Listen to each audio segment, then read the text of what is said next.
Hi everybody, Corey here with Team Cramer Fishing, and this video is going to be a review of Fenwick Eagles spinning rods, specifically the light powered and the medium light powered versions.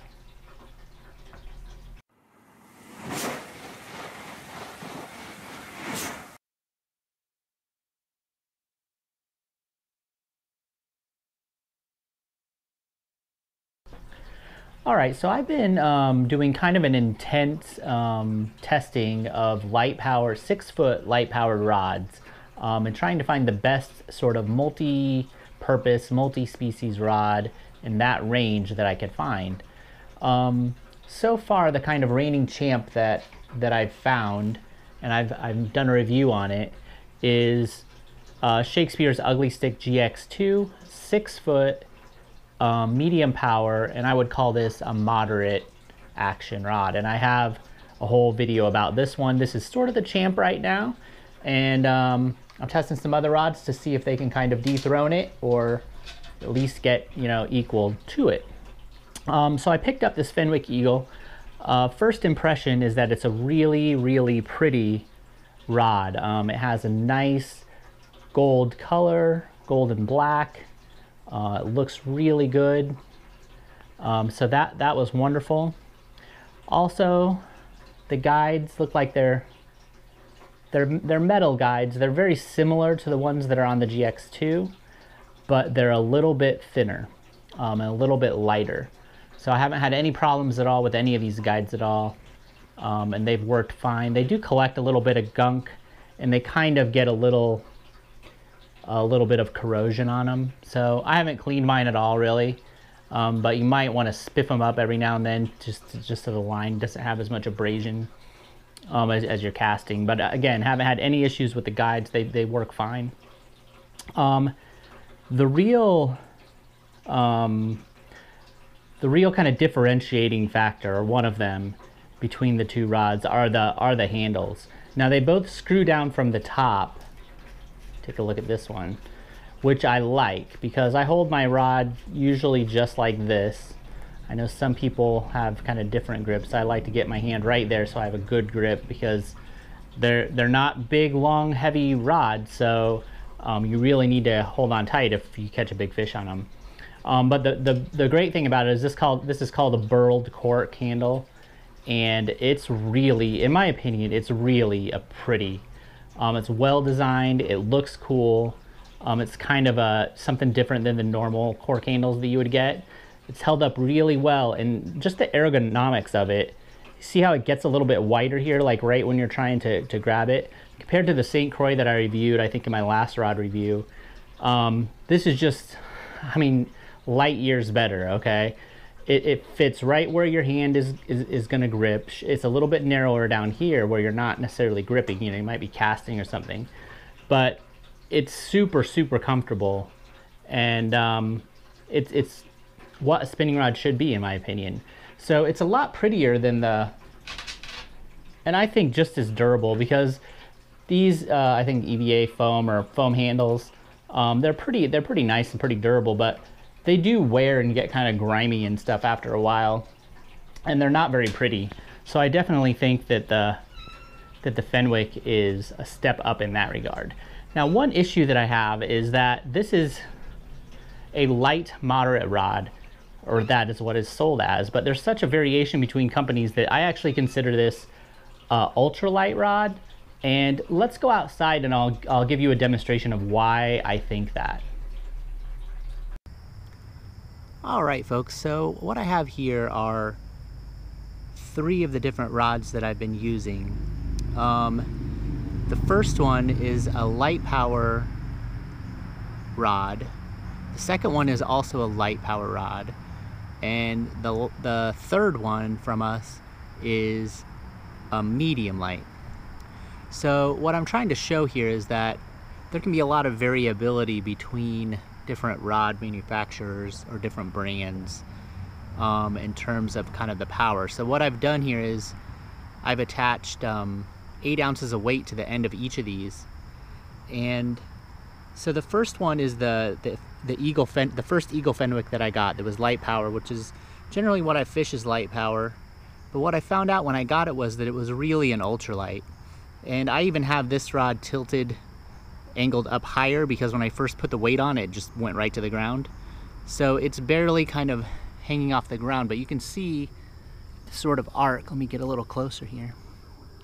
You can see the sort of arc that it has, and it bends straight down, and that weight that's connected to it is sitting just above the ground. It's about like half an inch off the ground. So it's extremely flexible, and this was much more to me like an ultralight rod.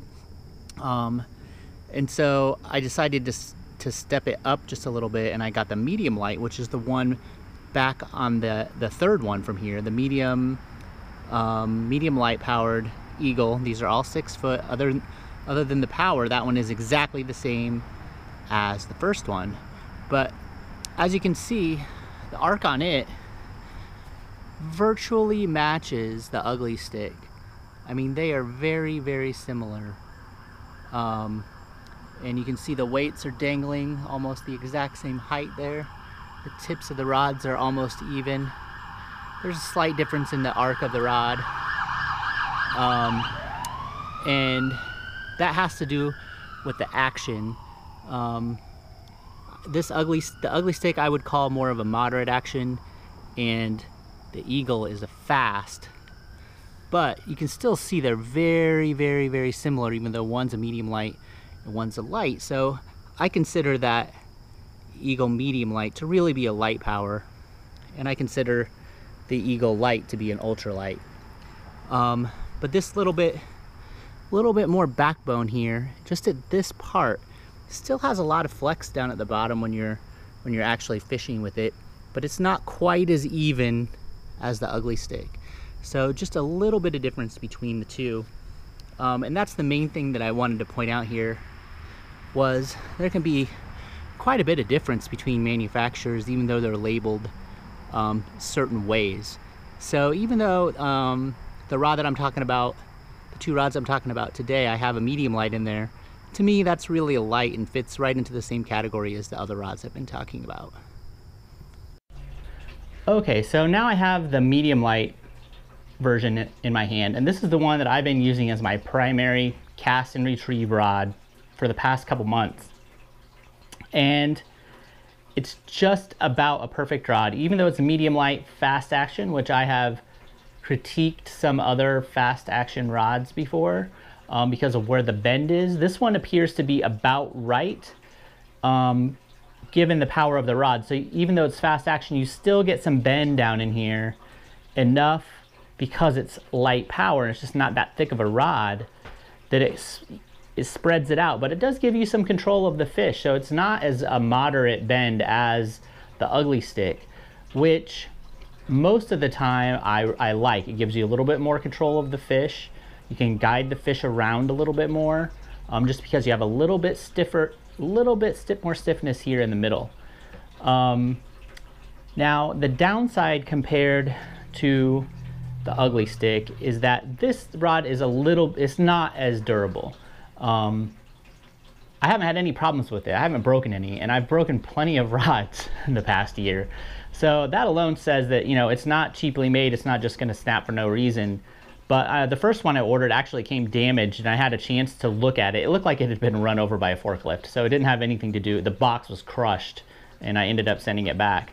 But it gave me a chance to kind of look at the inside of the rod before I sent it back, and just to kind of see where, you know, possible stress points are. And it was pretty much where you would expect. It's reinforced right here, but you know, once you get down to this stiffer area, you know, it gets hollower inside and it's stiff. So unlike the GX2, which is basically indestructible, this rod is not going to be as indestructible. So, you know, if you're buying your first rod, well, let's talk about price real quick.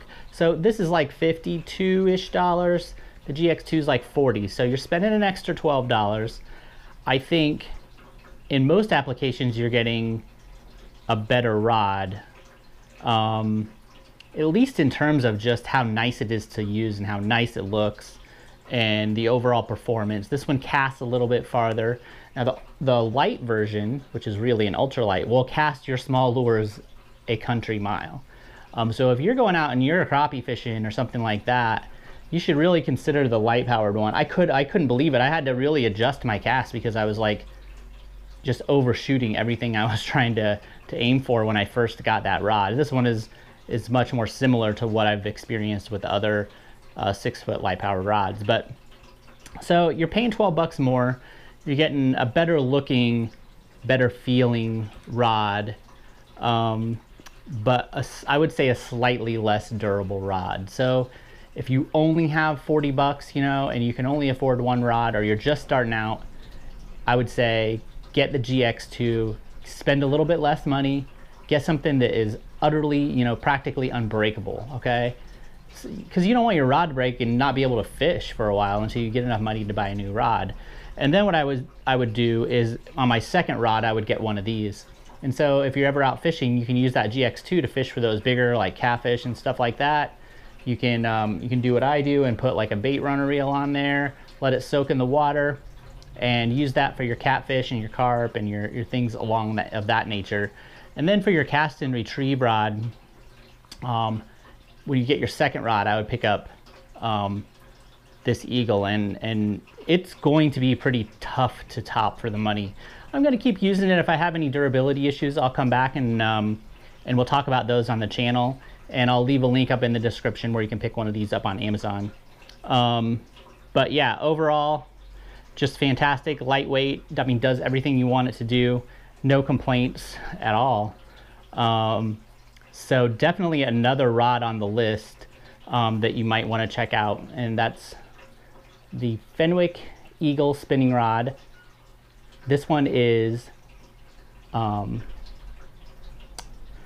just make sure I get it right here, medium light, moderate fast. Okay, so that's just about perfect.